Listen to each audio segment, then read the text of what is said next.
और अतिशय बड़े भागी। क्या कोई और भी है? गोस्वामी जी महाराज कहते हैं, कहा कि एक और है जो भगवान के भी धाम गए अच्छा काम करके। जटायु जी महाराज, हरिपुर गयो परम बड़भागे। जो राघव सरकार का कार्य करके राघव सरकार के धाम पहुंच जाते हैं वो परम बड़भागी हो जाते हैं। अब कितने हुए? 4। बड़भागी, अति बड़भागी, अतिशय बड़भागी और परम बड़भागी। तो मैया पार्वती कहती है महादेव से, तो ये बताओ कि हनुमान जी इनमें से कौन से हैं? हनुमान जी बड़भागी है या अति बड़भागी है या अतिशय बड़भागी हैं या परम बड़भागी हैं?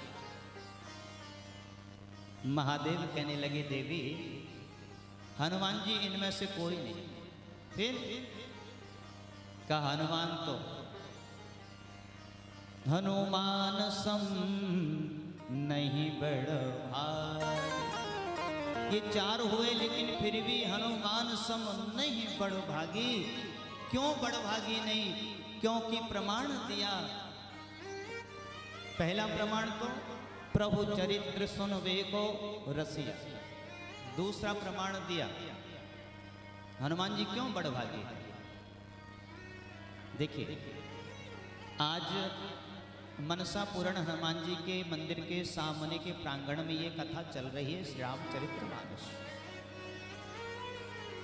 भारतवर्ष बहुत बड़ा है, तो हो सकता है कि इसी समय पर कहीं और भी कथा चल रही होंगी, और कितनी कथा चल रही होंगी कोई कह सकता है। लेकिन ये प्रमाण है कि जितनी कथा चल रही होंगी उतनी जगह पर मेरे हनुमान जी सरकार अवश्य बैठे होंगे सुनने के लिए। प्रमाण किसने दिया? यत्र यत्र रघुनाथ कीर्तनम तत्र तत्र कृतमस्य कांजलिं बाष्पवारि परिपूर्णलोचनं मारुतिं नमत राक्षसान्तकम्। यत्र यत्र रघुनाथ कीर्तनम, जितनी भगवान की कथा चल रही होंगी उतने हनुमान जी महाराज। क्या हम ऐसा कर सकते हैं? हम तो एक बार में एक ही जगह सुन सकते हैं, लेकिन हनुमान जी महाराज जितनी राम कथाएं, जितनी कथाएं उतने श्री हनुमान जी महाराज। इसलिए हनुमान सम नहीं बड़भागी, नहीं को राम चरण अनुरागी। इसलिए देवी हनुमान के समान कोई बड़भागी नहीं है। इसलिए प्रेम से कहिए, बोले मनसा पूर्ण श्री हनुमान जी सरकार की जय। और वास्तविकता में मेरे श्री हनुमान जी महाराज सबके संकट काटने वाले हैं।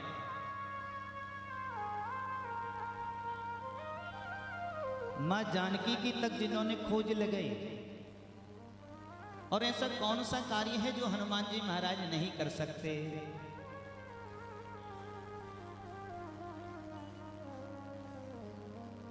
को नहीं जानत है जग में कपि, संकट मोचन नाम तिहारो। संकट मोचन नाम तिहारो, को नहीं जानत है जग में कपि, संकट मोचन नाम तिहारो।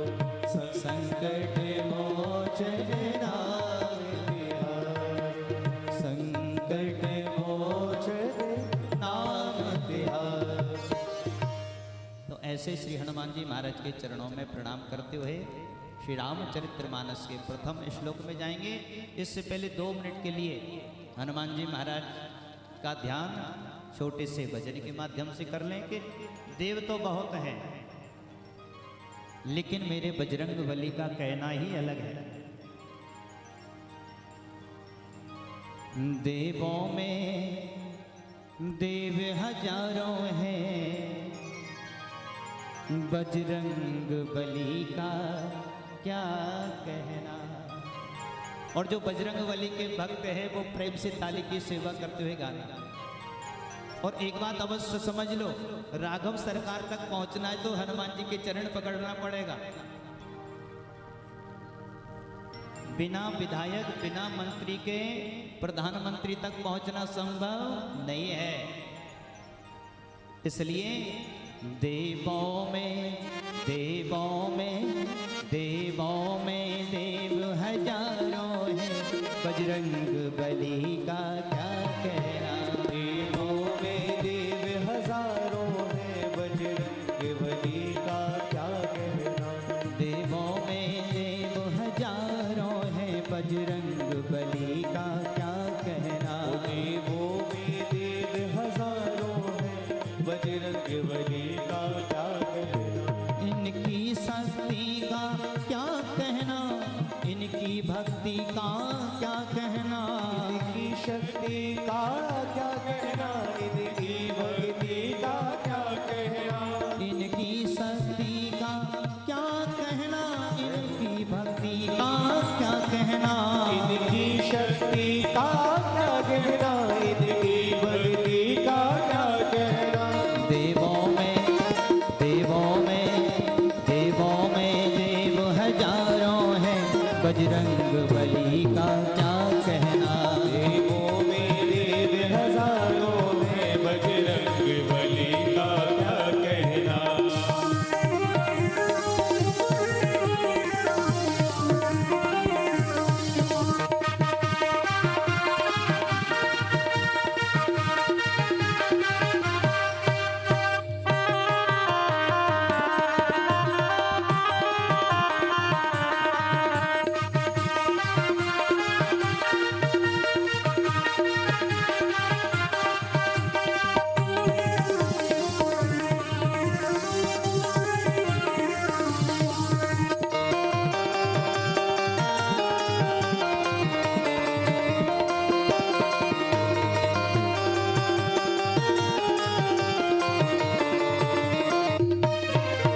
ये सात समंदर लाग गए और गढ़ लंका में कूद गए। ये सात समंदर लाग गए और गढ़ लंका में कूद गए। रावण को हराना क्या कहना, लंका को जलाना क्या कहना। दुनिया में देव हजारों, बजरंग बली का क्या कहना। बजरंग बली का क्या कहना, ओ बजरंग बली का क्या कहना। श्री गोस्वामी जी महाराज ने श्री रामचरितमानस की रचना की। इसका ग्रंथ का नाम रखा श्री रामचरितमानस। अच्छा, रामायण नाम क्यों नहीं रखा? हम प्राय कहते हैं बोले अखंड रामायण चल रही है, नाम नहीं दिया है। गोस्वामी जी महाराज ने इसका नाम लिखा श्री रामचरितमानस। रामायण और श्री रामचरितमानस में अंतर क्या है साहब? रामायण अर्थात तो होता है राम आई, राम जी का जो घर है, जो भवन है, जो मंदिर है, उसका नाम है रामायण। और रामचरितमानस क्या है? जो राम जी का चरित्र है। मानस अर्थात तो होता है, मानस अर्थात मन भी होता है, और मानस अर्थात सरोवर भी होता है। कहा कि जो राघव सरकार की लीलाओं का जो सरोवर है उसका नाम है श्री रामचरितमानस।